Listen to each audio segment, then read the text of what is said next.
আমি শ্রীরামপুর আপনাদের হয়ে কাজ করতে এসেছি। আমাকে সুযোগ দিন, আগামী 5টা বছর আপনাদের সঙ্গে থেকে আপনাদের সহযোগিতা হয়ে কাজ করব। কোনো বড় ডায়লগ দিতে আসেনি, কাজ করতে এসেছি। গুন্ডারাজ চলবে না, আপনাদের সঙ্গে থেকে আপনাদের ঘরের ছেলে হয়ে কাজ করব। আমি মাথার ওপর ছাতা নিয়ে নয়, আপনারা ভিজছেন, আপনাদের সঙ্গে ভিজে আপনাদের শ্রমের সঙ্গে শ্রম মিলিয়ে রাজ্যকে কে চালাবে এটা কিন্তু সেটার ভোট।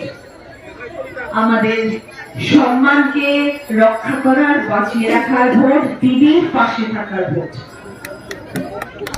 দিদি এবং অভিষেকের হাতকে কিন্তু আমাদের শক্ত করতে হবে। দিদির লড়াই পশ্চিম বাংলার সঙ্গে জবে থেকে উনি ছাত্র রাজনীতি করতেন, কারণ তখন তিনি দেখতেন যে সিপিএম এর সময় কি মানে অসম্ভব রকমের অত্যাচার হতো। তখন থেকে তিনি প্রতিজ্ঞাবদ্ধ যে বাংলার মানুষকে ভালো রাখতে হবে, তাদের নতুন জীবন কাজ করতে হবে। বাংলা কিন্তু আমাদের নবজাগরণ, কোনো ভেদাভেদ নয়। এই লড়াই আমাদের গণতন্ত্র বাঁচানোর যুদ্ধ। ভোট আমাদের গণতান্ত্রিক অধিকার। কাকে আমরা ভোট দেব সেটা আপনারা নিশ্চয়ই নিজেরা বিবেচনা করবেন, কিন্তু 2026-এর বিধানসভার ভোট দিদির কাজের নিরীক্ষে হবে, উন্নয়নের নিরীক্ষে হবে।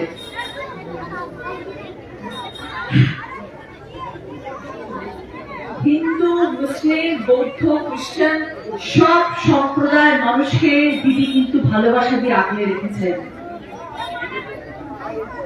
বাবার মেয়ের বিয়ে দিয়েছেন, মায়ের সন্তানকে স্কুলে পাঠিয়েছেন। যারা অনন্ত সন্তান, যেসব মায়েদের সন্তান হবে তাদের পাশে দিদি দাঁড়িয়েছে। যেসব কৃষকের ফসল নষ্ট হয়ে গেছে তাদের পাশে দাঁড়িয়েছে। বেকার যত তাদেরকে লোন দিয়েছে। যত শিক্ষিত আছে তাদের পড়াশোনার স্কলারশিপ দিয়েছে। মহিলাদের আত্মনির্ভর করেছে। আমরা সবাই জানি যে দিদি কি কি করে যাচ্ছেন আমাদের সকলের জন্য, কিন্তু তবুও আপনাদের সকলকে আরেকবার মনে করিয়ে দেওয়াটা এটা আমাদের দায়িত্ব, কর্তব্য। মৌলবীদের জানেন মাসিক ভাতা দেন, পৌরোহিতদের মাসিক ভাতা দেন। মেয়েরা যারা স্কুলে যাচ্ছে তাদের স্কুলের সাইকেল পর্যন্ত দিদি দিচ্ছে। মাধ্যমিক দেওয়ার পর ছাত্রদের ট্যাগ দিয়েছে। সর্বোপরি গোটা বাংলার মানুষের জন্য যে রাস্তায় নেমেছেন, এসআইআর নিয়ে সুপ্রিম কোর্টে লড়াই করে সে দৃষ্টান্ত স্থাপন করেছে। শুধু বাংলার মানুষের ন্যায়। দেখতে পাচ্ছেন রচনা ব্যানার্জি তৃণমূলের নেত্রী সাংসদ করেছেন। আপনারা আপনাদেরকে কতটা ভালোবাসে দেখুন। সাধারণ মানুষের সঙ্গে হ্যান্ডশেক করতে গিয়ে নাকচ করছে, এমন মনোভাব করছে, মনে হচ্ছে এত ঘৃণার চোখে দেখছে সাধারণ মানুষকে, বলার কিছু নেই। হাত মেলানোর এটা দেখে বুঝতে পারছেন একজন আপনি অভিনেত্রী, ভালো কাজ করেছেন, দিদি নাম্বার 1 করেন। দিদি নাম্বার 1 করলে দিদির পশ্চিমবাংলার দিদি নাম্বার 1 হওয়া যায় না। পশ্চিমবাংলার দিদি নাম্বার 1 হওয়া যায় না। মানুষ আপনাকে দেখেছে টেলিভিশনে, টিভিতে আপনাকে দেখেছে, বড় হয়েছে, ছোট থেকে বড় হয়েছে, আপনার ফিল্ম দেখেছে, তার জন্য আপনার সঙ্গে হ্যান্ডশেক করতে যাচ্ছে। আপনি এখন নেত্রী হয়েছেন, সাংসদ হয়েছেন, আর আপনাদের এরকম ব্যবহার জাস্ট একবার ইমাজিন করুন। যারা এনাকে ভোট দিয়ে জিতিয়েছেন তারা একবার ইমাজিন করুন আপনাদেরকে কতটা ঘৃণার চোখে দেখছে। আপনারা মনে হচ্ছে আবর্জনার সঙ্গে কোনো কিছু করছে উনি।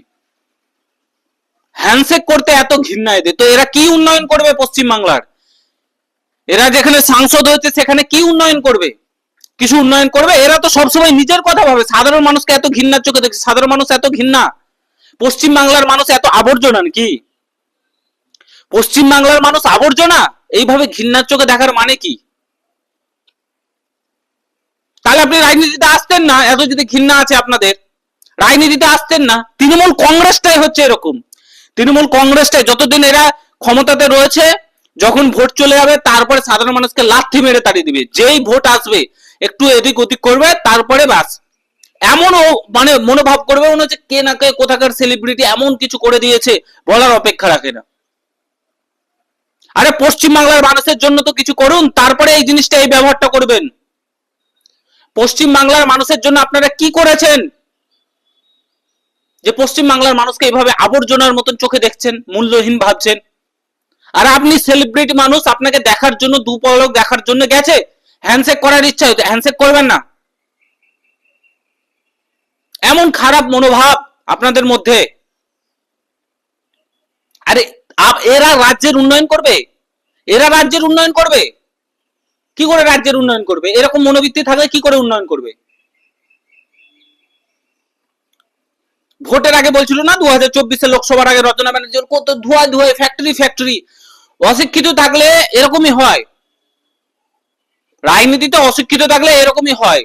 10,000 কোটি জনসংখ্যা পশ্চিমবাংলার, 10,000 কোটি, যেখানে গোটা পৃথিবীতে 10,000 কোটি জনসংখ্যা নেই। আর এরা হচ্ছে সাংসদ, এরা উন্নতি করবে। পশ্চিমবাংলার মানুষকে বলিহারি, সেলিব্রিটিরা কোনোদিন রাজনীতিবিদ হতে পারবে না, শুধু তারা টাকার জন্য আছে। তৃণমূল কংগ্রেসের যেসব নেতা নেত্রী গুলো আছে, যেসব অভিনেতা গুলো আছে, সেলিব্রিটি গুলো আছে, প্রত্যেকে টাকার জন্য আছে। আমি আপনাদেরকে লিখে দিচ্ছি, টাকার জন্য আছে, টাকা ইনকামের জন্য, তাছাড়া আর কিছু নয়। সাধারণ মানুষের উন্নয়নের জন্য তারা কোনোদিনও আসতে পারে না, তারা উন্নয়ন করতে পারে না পশ্চিমবাংলার। আজকে বহরমপুরের মানুষ ইস্যু পাঠানকে ভোট দিয়ে ভুগছে, আজকে অন্যান্য দেবকে, ঘাটালের ভোট দিয়ে ভুগছে, আরো যারা রয়েছে তাদেরকে ভোট দিয়ে কিন্তু ভুগছে না। এদিকে যেতে পারছে না, ওদিকে যেতে পারছে না, পশ্চিমবাংলার উন্নয়ন করতে পারছে না, কোনো কিছু করতে পারছে না। এরা শুধু টাকা ইনকাম করছে, মাসে মাসে বেতন পাচ্ছে, দুর্নীতি করে যেগুলো মানুষের, সাধারণ মানুষের কাজের জন্য আসছে সেই টাকাগুলো মেরে খাচ্ছে। আর আপনারা এনাদেরকে ভোট দিচ্ছেন। তৃণমূল কংগ্রেস একটা জঘন্যতম দল, সাধারণ মানুষের কথা এরা কোনোদিনও ভাবেনি আর ভাববেও না। সেটা এখান থেকে স্পষ্ট আমরা দেখতে পাচ্ছি। এই দলটা আর বেশি দিনের মেহমান নয়, এই দলটা আর কয়েকদিনের মেহমান। তারপরে এই দলের বিসর্জন হতে চলেছে, তৃণমূল দলের বিসর্জন হতে চলেছে 4 মে। আর মাত্র 18টা দিন রয়েছে আই থিঙ্ক, তারপরে বিসর্জন এই সরকারের।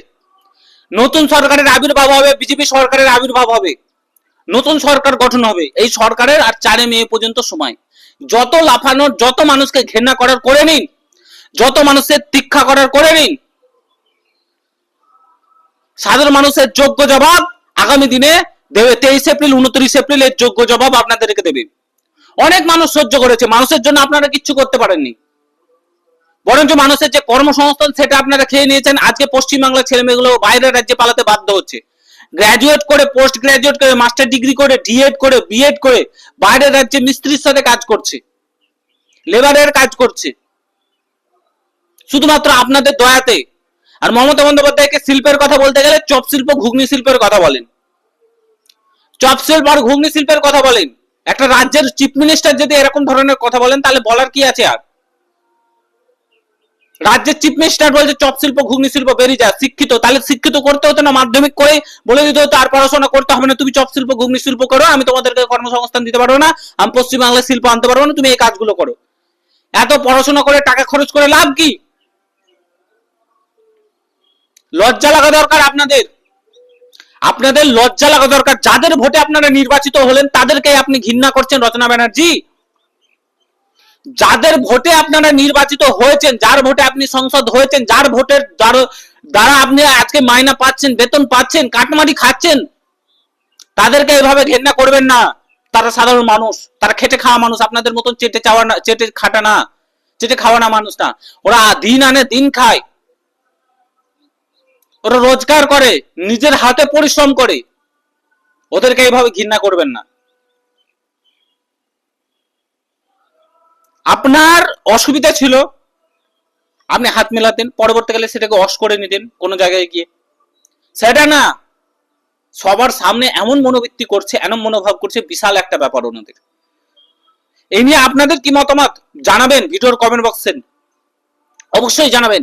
এরকম সাংসদ পশ্চিমবাংলায় থাকা উচিত? এরকম নেত্রী পশ্চিমবাংলায় থাকা উচিত? পশ্চিমবাংলাটার কিছু থাকবে? এরা খোকলা করে দেবে। কি বোঝে রাজনীতির সম্বন্ধে রচনা ব্যানার্জি? এরা যে রাজনীতিতে এসেছে কি বোঝে রাজনীতির সম্বন্ধে? কিছু বোঝে? কোনটা কোথায় কি করতে হবে জানে? সেলিব্রিটি বলে মানুষ জিতিয়ে দিচ্ছে। আর সেলিব্রিটিরা কোনোদিন উন্নয়ন করতে পারবে না, এটা ভেবে রাখবেন। বাকিটা আপনাদের মতামত জানাবেন, ভিডিওটা শেয়ার করবেন। দেখা হচ্ছে অন্য কোনো ভিডিওতে। ভালো থাকবেন, সুস্থ থাকবেন। গুড বাই, জয় হিন্দ, বন্দে মাতরম।